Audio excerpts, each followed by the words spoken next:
hard to pinpoint maybe what clicks during the season, but maybe looking back in the off season, can you maybe pinpoint anything that went right for you there in that second half of the season? Not just you, but Zakai had a great second half too. Definitely. I mean, shots were falling.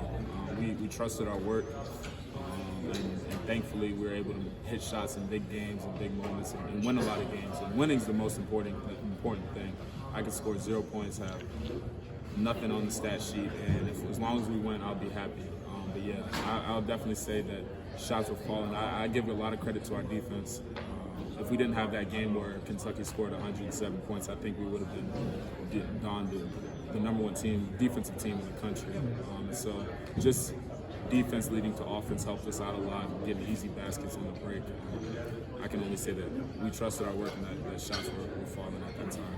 You signed through Zakai coming back out of the newcomers. How does this backcourt compare to some of the others that you played with at Tennessee so far?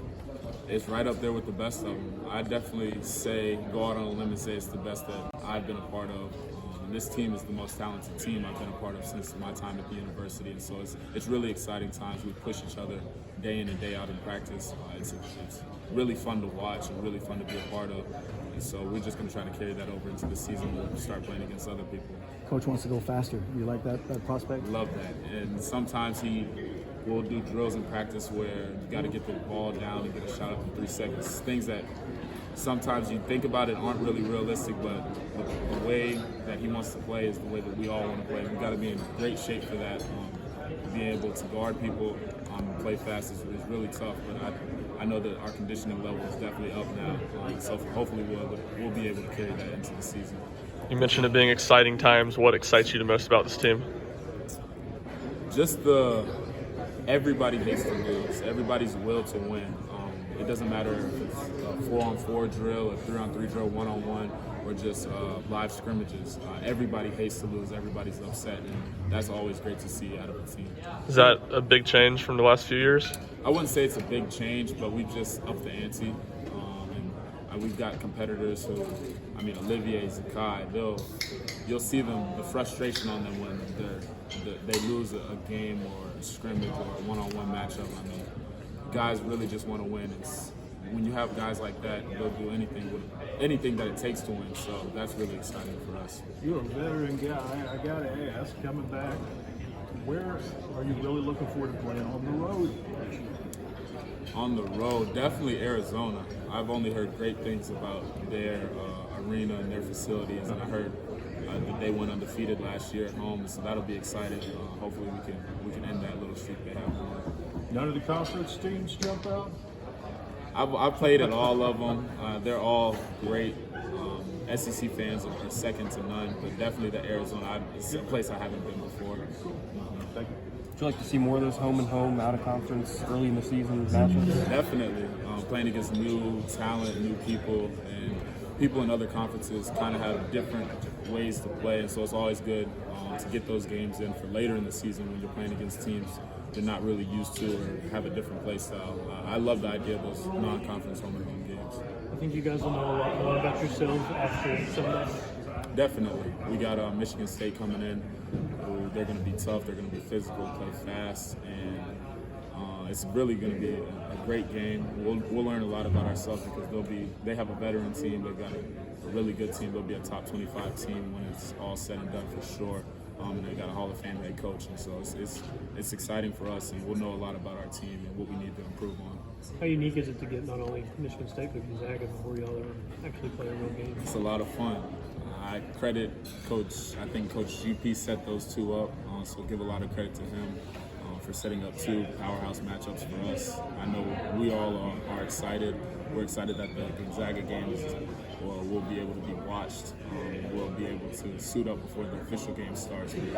Two really great teams that we'll be able to play against and see what we need to improve on after those games. What's kind of been your assessment as newcomers and kind of how have you come? They're hard workers. They work hard. They're in the gym day in and day out, before practice, after practice, each and every last one of them. And I just tried to share my knowledge with them, not only on the court but off the court as well, just helping them out where they need it. When coaches getting on them, being in their ear and telling them what they need to hear, and just being kind of like a big brother to them and always there for them, both on and off the court. there anything you've learned about this team in the first, the 3 weeks of official practice? We're going to be really good. I know that for a fact. How much did, with you and Santi, does it feel like almost unfinished business with the way things kind of ended pretty suddenly last year? I mean, how much did y'all think about that, or did you just move on from it? No, we definitely didn't move on. I can say I still haven't moved on, and it's definitely a lot of unfinished business. Santi and I, along with the rest of the team, we haven't made it out of the first weekend in March, and so that's something we definitely have to accomplish this year. Not only the first weekend, we want to make it out the second weekend and the third weekend. We want to be the last team standing. And we know that last year didn't end how we wanted it to, but we have a chance to rewrite the script. Rick's talked about, from that game specifically, do more through the post when teams are taking away the three-point line. Is that something where you can do more in the post too? Definitely. Versatility out here? Definitely. We have not only myself, but Julian, Tyreek, Santi. We have a couple of guards who can post up as well as our bigs with Jonas, Tobey, Urosh, and Olivier. So he wants not only the post to be able to have a post presence, but the guards as well. And we've been practicing that. The posts are looking really good. The guards are looking great, and we're pushing each other in practice. And I don't think we'll play against better defense than what we practice against. Julian's versatility defensively, has that been noticeable? 100%. He's an athlete. He's long. He's got really great hands. He's able to get on a lot of balls, and he's a tough matchup when he's guarding you because of just his wingspan and his athleticism. If you get by him, you still got to be able to get the ball over him. His vertical, I don't know what it is, but it's somewhere up in, I would say, high 30s, low 40s for sure. He's a great athlete, and that helps him out defensively for sure. Did you guys have any idea what to expect from Tyreek before he got here? I had no idea, and I will say he shocked me the most just because you hear Indiana State, it's no knock on them, but it's a lower level school, and I didn't really expect much out of him, but he can score the ball with the best of them. 3-level scorer at the rim, mid-range, and then 3-point shot. I mean, he's one of the best shooters on the team for sure, and he was that way when he got here, and he definitely shocked me a lot. So you got that old man strength? He does. He's old just like I am, and he's strong. I think in the summer when we were doing deadlift maxes, he was in like 540 range, lifting up, and then the bench press, he's always in the top tier as well, along with one of the walk-ons, Evan Shiflett, who's a monster as well. He just eats weights when he goes in there, but yeah, he's definitely got that grown man strength for sure. How has Tyreek grown as a ball handler from the time he got to campus to now? He's grown a lot because I think at Indiana State, if I'm not mistaken, I'm pretty sure he just played off the ball more and just scored the ball. But he's grown as a point guard, and he and coach want him to be at the point guard spot, and he's grown a lot. He's become a better leader vocally. He didn't really talk a lot when he got here. He still doesn't talk a lot, but on the court he does. So he's become a better leader vocally, and then his ball handling skills and playmaking has definitely improved as well.